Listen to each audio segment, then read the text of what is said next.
Are you ready to become a leader and make a real difference in your community?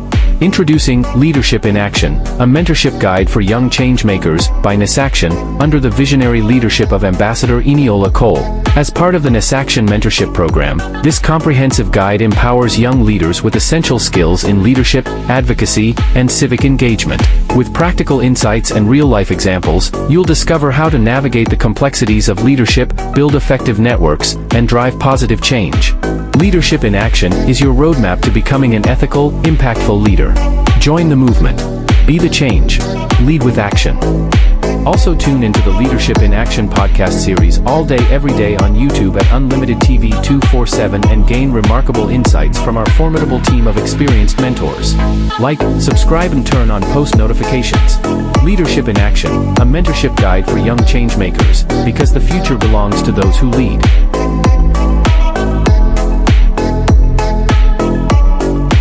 Available now on www.nessaction.org. Click the link to get it now and be on your way to the top. See you at the top.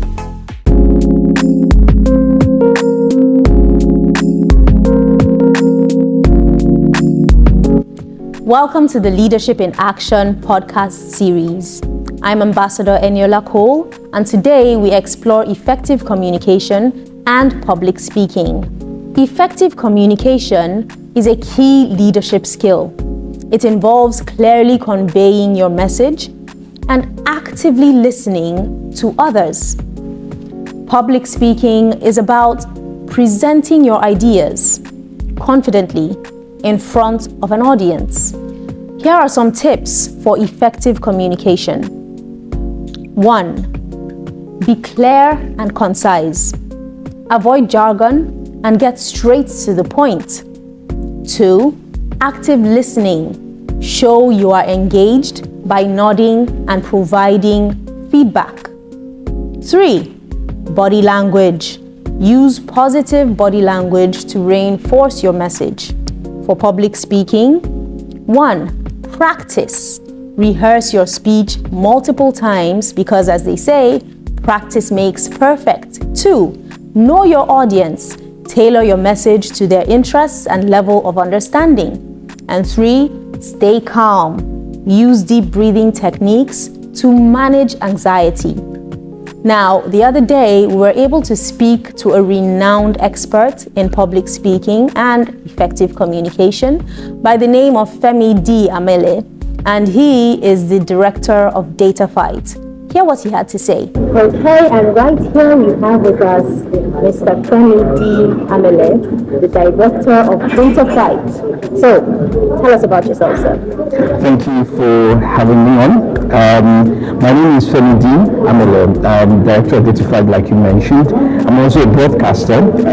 I've done print, I've done radio, I've done TV. If I put them all together, just to be short of about 20 years, I started quite early.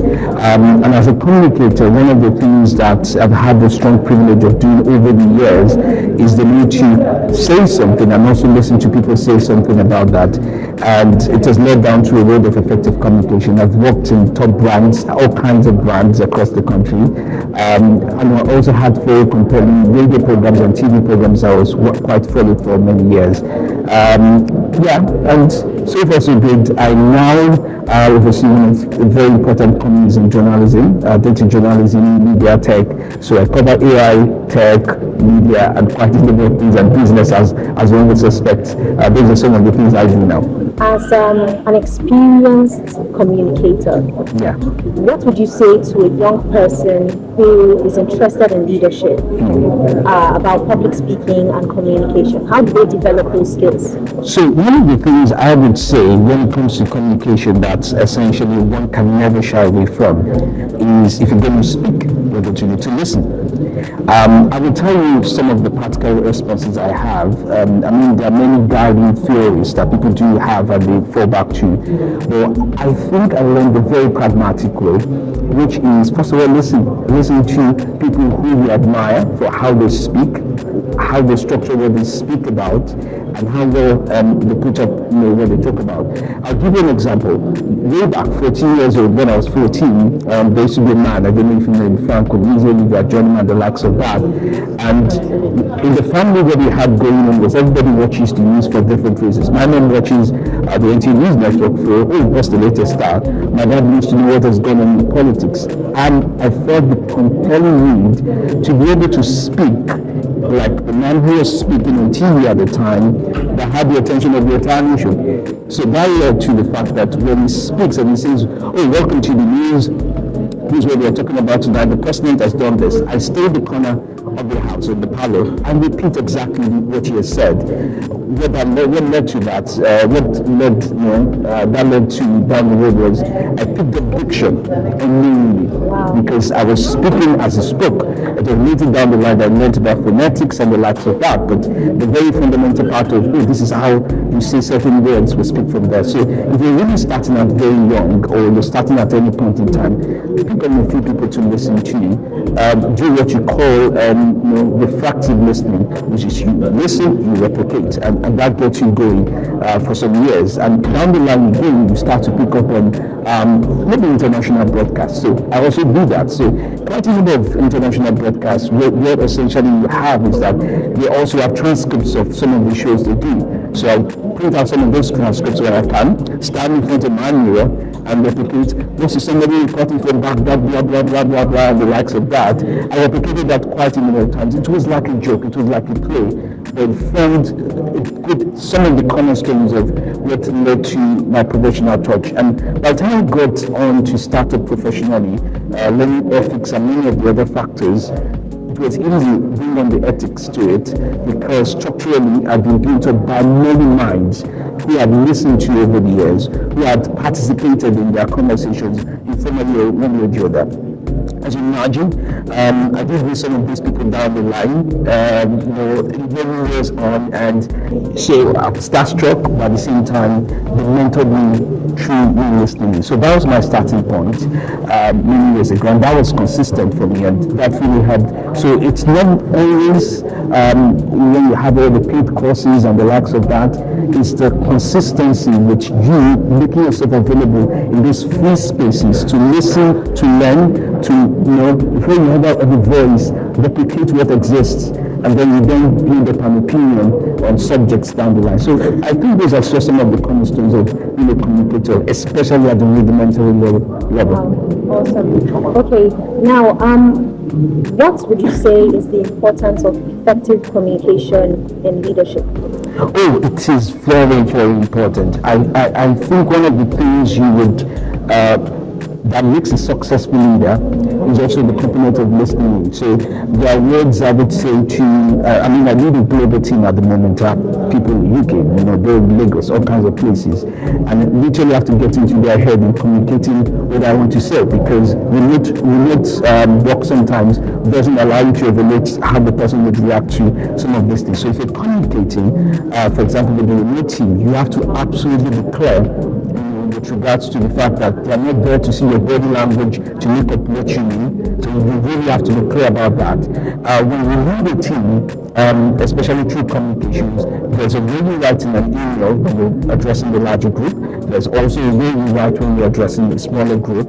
There are profiling, there are keywords that you have to understand that, I'm talking to the guys in finance, so the keywords for finance needs to be in it. Management-wise, there are keywords you need to use to avoid a situation where they don't understand what you mean. And leadership, essentially, communication in leadership is so important that when you have a team that listens to you and you listen to, you're likely going to have a lot of corners that you turn around before they have buying into their vision over and over again, because you can see what you're saying. If you can't explain your vision, there's no journey. Wow, wow, wow. That is so amazing. Now, what techniques would you say you can use to overcome the fear of public speaking? I know you spoke to that initially, but how exactly, apart from speaking to yourself, in your behind closed doors, preparing for the day you get to the limelight, at that moment when the limelight is there, what techniques do you use to overcome the fear of public speaking? So, I always like to speak from how it played out in my head. So, I remember one of the first public events I had to, I can't even remember what I was on stage for, whether I was to anchor or whether I was to give a 5-minute speech and not pass out. But I remember very well that one of the early things I had to do was when I looked across the crowd, I picked up 2 people. They looked like they had nice faces, right? Picked up 2 people who were willing to smile back at me. The rest of them, I blurred them out. So I literally was looking at people. It looks like I'm looking at you, but I've actually blurred you out because you have a very mean-looking face. And I stayed with the smiling people. And then there's the 270, the wheel that I also was able to practice. I learned this, which essentially is, okay, you're not looking back, but you're looking at when you do turn your hand to the left and you turn your hand right, and you also do your face navigation in between this range as much as possible. And with a few nice faces in the crowd, that could give you a good leeway to go further than you have started off. So yes, blow out some people, keep some smiling faces, the fear would naturally go away. And by the way, it doesn't go away with years. Fear keeps coming in every time you climb the stage. But once you say the first 3 words, you're getting there. Nice, amazing. Now, what specific tips can you provide for young leaders to improve their public speaking? I think dressing comes with it. Strangely, people think dressing is for the person who would see you. If you dress in such a way that you have a suit on and you have a very corporate wear on and you have a good cologne on and perf and the likes of that, as informal and unnecessary as some people may think it is, it builds your confidence up. With confidence, it downplays your fear a little bit more. So that's one. Second thing is know your product or whatever you're trying to sell or talk about very well. It means when you speak for after 5 seconds, I'm speaking to you, for example, after every 5 seconds of my words that I've said to you, I look at your face and say, oh, no, she understands, no, she doesn't understand.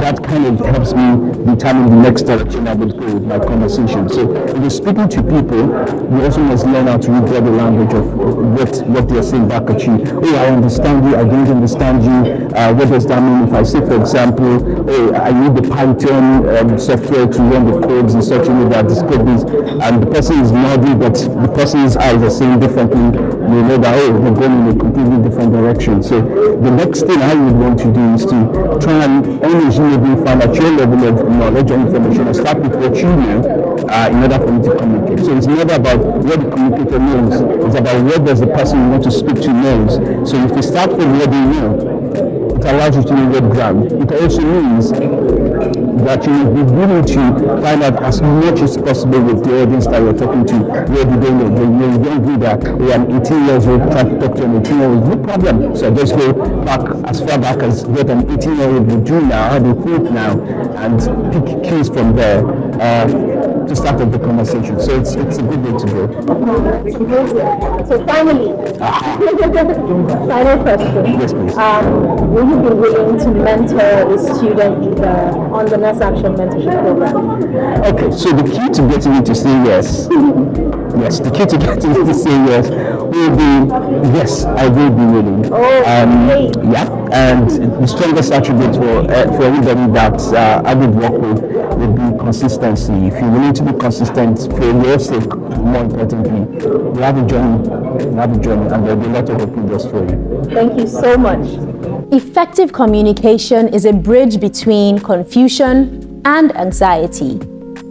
Now that's it for today. Tune in next time and gain more insights on advocacy and campaign management.